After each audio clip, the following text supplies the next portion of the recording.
Hello, Serge here from the back porch. Hey, it's really getting hot out here today.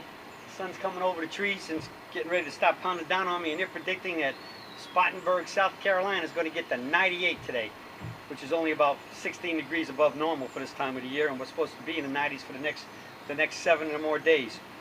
So, with that over, before I melt here, let's get to today's question for our daily lesson. It comes from Book Selling Son. Okay, so I guess he's in the book selling business. Serge, how wide should my feet be for proper balance and maximum power? Excellent question. All right. Now, the key is that anyone who studied the Serge swing knows that overall the general instruction states that the insides of your feet should be about the width of your shoulders for a 5-iron, and then you gradually keep getting wider with the longer clubs, because as the clubs get longer, you're taking a bigger turn and a longer swing, and you need a broader base for support.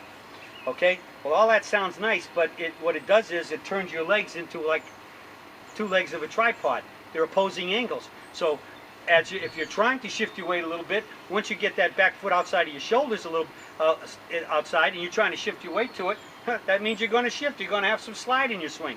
And if you start to notice if you're sliding, like I can stand right here and see my shadow through the sun, and when I'm making that move, the head of my shadow is moving about that much. And so if you notice that and you say, whoa, I can't do that, so you start bracing against that leg, and now what happens? It pushes you the other way. Remember, this is a brace. If this porch were going to start falling this way and I wanted to brace it up, I would put poles over here this way to stop it from falling this way.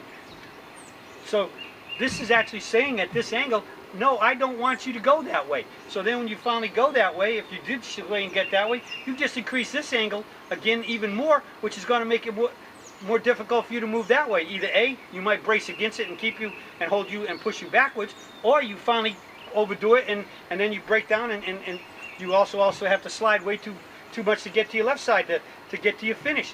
So all of that is movement, and it happens because of the fact your stance is too wide.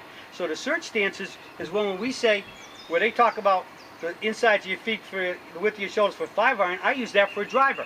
So I think that in all shots, the stance the back foot should always be directly under your center of your shoulder. So I just put a club here, and that's where it is for every club. The only foot that gets wider will be the forward foot.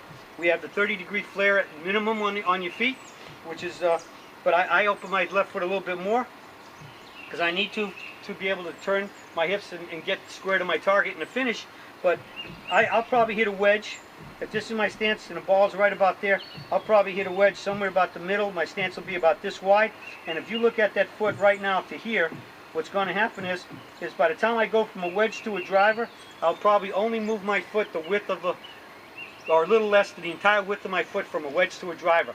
So that at the most, with a driver, from the left side of my body, it's down to the inside. With a pitching wedge and sand wedge, it's going to be kind of close to the center. That's about all I change it.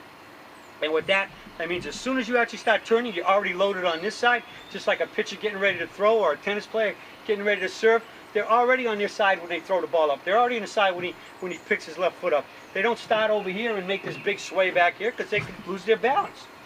Just like I think I lost the pad. So the key is that as soon as we turn here, we're here, and just as fast as you can snap your finger, boom, you're already shifted your weight to your forward leg.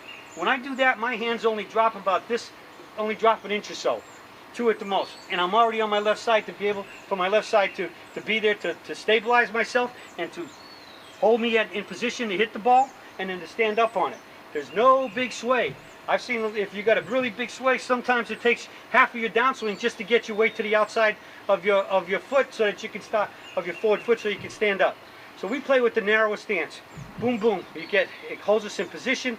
It's what I call the wide knees outward pressure. Ride the skinny horse, or what I call the building effect. We don't want to get into triangles, because number one, that puts pressure on the hips. And Dr. Armstrong, my mentor, the orthopedic surgeon, says, and he believes without a doubt, that one of the worst things and that's going to give you issues with your, especially back problems, is a wide stance. So we want to stay narrow, keep our legs under us, keep them quiet, just load and fire to the finish. Okay, so hopefully that answers your question. And with that, I'll be closing for today, and that's it from the Surge, and I'll be talking to y'all again soon.